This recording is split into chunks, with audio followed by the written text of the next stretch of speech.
सिर्फ 10 साल। एक ऐसा हुक्मरान आया जिसने दुनिया का नक्शा बदल दिया। ना उसके पास कोई शाही महल था, ना सोने के ताज, लेकिन उसके फैसलों से रोम और फारस जैसी सुपर पावर एम्पायर्स हिल गईं। ये थे मुसलमानों के दूसरे खलीफा, उमर बिन खत्ताब रज़ी अल्लाहु अन्हु। पहले खलीफा हजरत अबू बकर रज़ी अल्लाहु अन्हु की वफात के बाद जब मुसलमानों की क़ियादत हजरत उमर के हाथ में आई, तो उस वक्त अरब अभी मुकम्मल तौर पर मुस्तहकम नहीं था। बाहर दो बड़ी ताकतें मौजूद थीं, रोमन एम्पायर और पर्शियन एम्पायर, और अंदर बहुत सारे सियासी और माशी मसाइल। लेकिन हजरत उमर ने सबसे पहले क्या किया? उन्होंने ताकत बढ़ाने से पहले निज़ाम को मजबूत किया। हजरत उमर की हुक्मरानी का सबसे बड़ा उसूल था इंसाफ। वो रात को भेस बदलकर मदीना की गलियों में घूमते, लोगों के हालात खुद देखते, और अगर किसी के साथ जुल्म होता तो वो फौरन कार्रवाई करते। एक दफा एक गवर्नर के खिलाफ शिकायत आई तो हजरत उमर ने उसे मदीना बुलाकर आम शहरी के सामने जवाबदेह बनाया। ये वो दौर था जब हुक्मरान कानून से ऊपर नहीं बल्कि कानून के नीचे था। अब आते हैं इस सवाल पर कि आखिर उन्होंने इतनी बड़ी एम्पायर कैसे बनाई। हजरत उमर ने 3 बड़े उसूल अपनाए: बेहतरीन जनरल्स का इंतखाब, फौजी डिसिप्लिन, मफतूह इलाकों के साथ इंसाफ।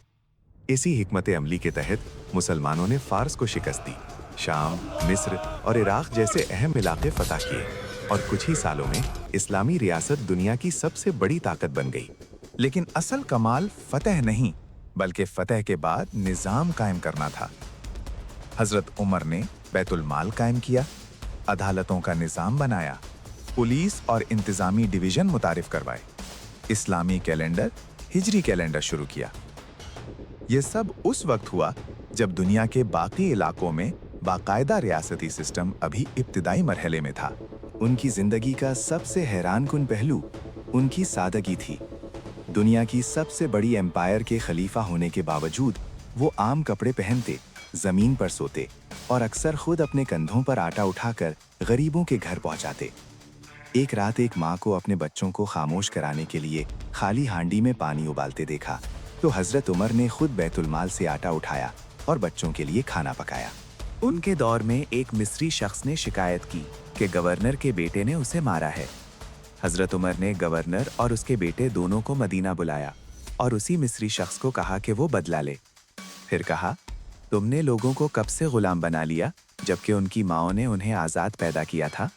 हजरत उमर के दौर में ना सिर्फ फतुहात हुई बल्कि मजहबी आज़ादी दी गई, गैर मुस्लिमों के हुकूक महफूज किए गए, और यरूशलेम जैसे मुक़द्दस शहर को अमन के साथ कबूल किया गया। ये वो वक्त था जब दुनिया ने पहली बार एक ऐसी सुपर पावर देखी जो ताकत के साथ इंसाफ भी देती थी। लेकिन हर अजीम लीडर की तरह उनका वक्त भी खत्म होना था। नमाज फजर के दौरान एक हमला आवर ने उन पर हमला किया और कुछ दिन बाद वो दुनिया से रुखसत हो गए, लेकिन अपने पीछे एक ऐसा निज़ाम छोड़ गए जिसने सदियों तक दुनिया को मुतासिर किया।